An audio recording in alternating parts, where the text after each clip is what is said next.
Okay, how do we start this? Is this good? Is it crooked? No, this doesn't seem crooked. Is it straight? There's a gay joke in there. Okay. I'm Cindy. I'm Erica. And this is Wifing Around. In this video, we want to tell you the first 4 things. That's 8. No. We want to tell you the first 4 things that we did to our camper, Wendy. So after we got her, we gave you guys a tour. You can see that video in the link in the description, so check that out if you haven't seen it yet. But after we got her, we did a few things and we just wanted to kind of share and what we're gonna do next. Number 1. A deep clean of everything. I convinced Cindy to let me buy an expensive buffer for waxing her because it will be something, especially in the Arizona sun or in any sun really, we'll need to keep her really well protected because she's older than me. So, and look at me, I'm waxed regularly. And that thing works really well and it made it a lot faster. And we bought it on Amazon. It was $70 and then you had gotten some pads and some wax as well. I looked up and it was like a cleaning wax would be better because it would take off some of the oxidization and then cleaning the inside. We like pulled everything out, so like the cushions, the plywood, everything, so we could kind of see underneath and get a better sense of what it looked like inside. If you ever like move into an old rental or you like buy a house or whatever, you always hope that you're gonna find some kind of treasure in there. And in Wendy, we didn't. No! The only thing we found was a couple of acupuncture needles because the previous owner was in acupuncture school. They weren't used, so it wasn't like a bunch of used needles lying around. No. And honestly, it just got us starting to talk about projects and it got us really excited about kind of what we want the camper to look like as from a design perspective. Number 2. The sink. Except it's not that sink. It's not that kind of sink at all. There's 2 faucets, one for a direct connect from the hose outside, and then another one that's a little hand pump from the clean water tank that's stored under one of the bench seats. The hand pump, for whatever reason, wasn't building any pressure. Then the other faucet, we hooked up the hose, put on a pressure regulator, and it still dripped a little, and I had a feeling it was probably really old washers in there. Luckily, it wasn't a planned obsolescence, easily disposable faucet. It was something that you could actually take apart. So we took the faucet apart and then replaced one tiny little 79-cent washer inside this faucet and then rebuilt it, and bam, no leak. Is it leaking?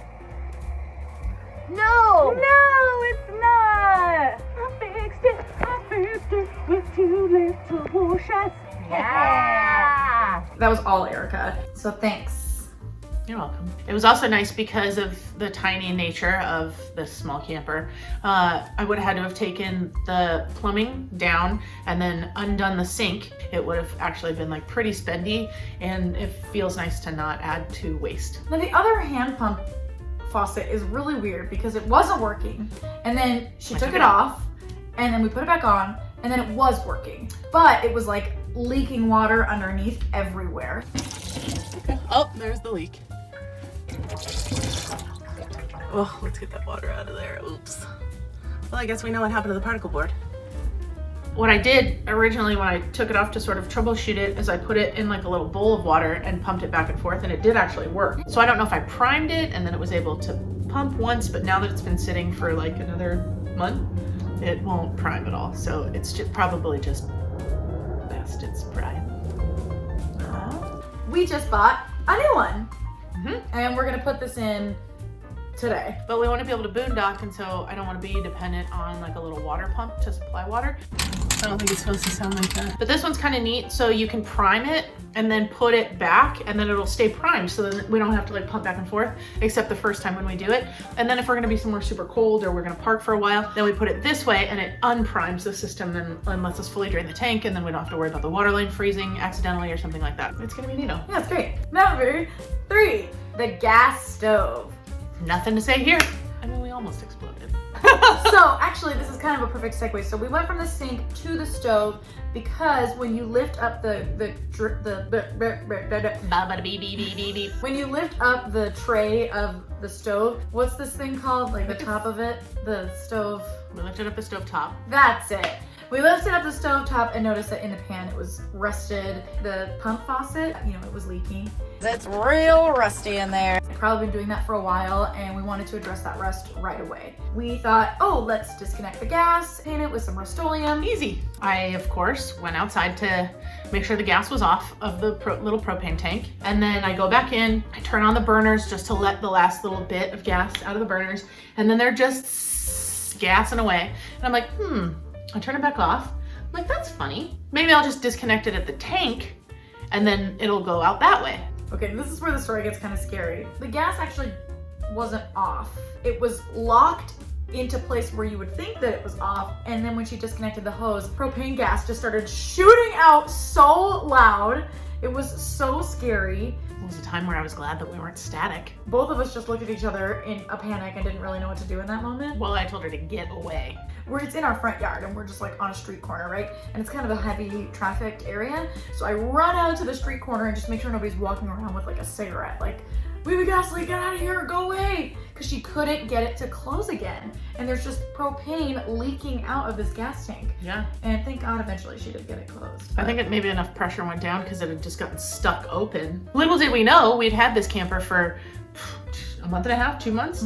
We'd gone on a trip already thinking it was off. Really bad things could have happened, so that was really scary. Yeah. So then after that happened, we were like, F this tank. And it turns out that we learned something. The tanks can only be, they have to be no more than 12 years old, and I think ours was from... It was like in the 90s. Yeah. It was old AF. So we ended up just going and getting it replaced at Lowe's. They had this great like trade-in program where you trade in any propane tank and it's like $20. For a full tank and a new tank. And it's like all updated and serviced and everything. We replaced the gas and painted the Rust-Oleum. And we've used the burners and they are effective. They're great. All three of them. We're gonna maintain the stovetop color of the avocado green because it's still that like vintage 70s great. color. So And it goes with our icebox. we really want to keep that balance of, you know, vintage but with modern amenities. But like sneaky modern amenities. We don't want it to be overworked. Overworked, underbaked. Underbaked. Number 4. Last thing that we did, this was another fun discovery, Lots of discoveries. Learning a lot. but in a fun way.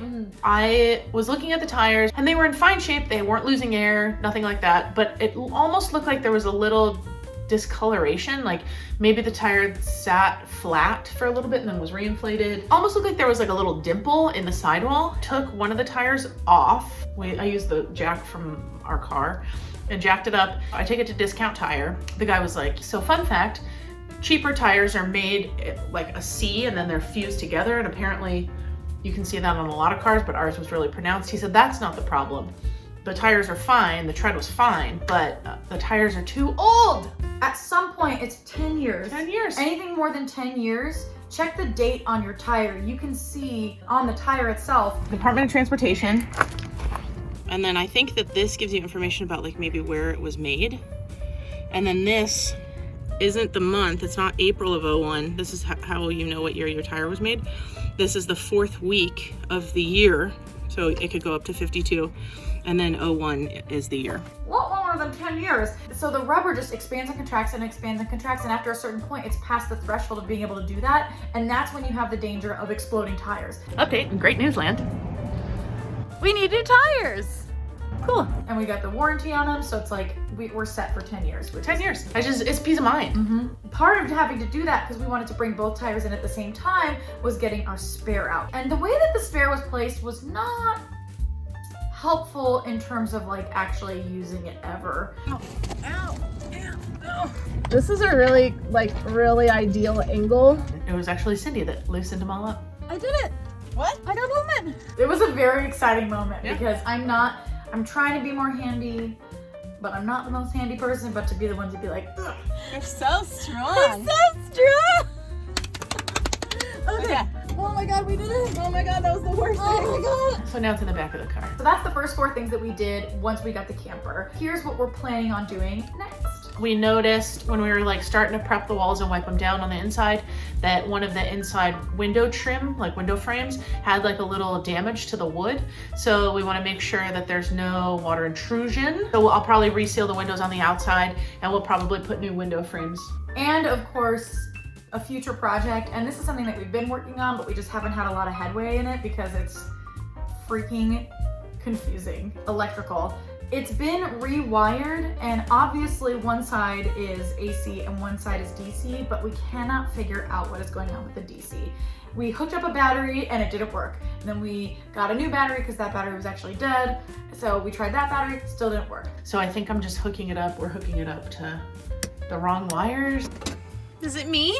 I don't even freaking know, man. It's just something that we're gonna have to figure out. We'll keep you posted. We'll tell you everything we learn. I'm also excited to think about fabric.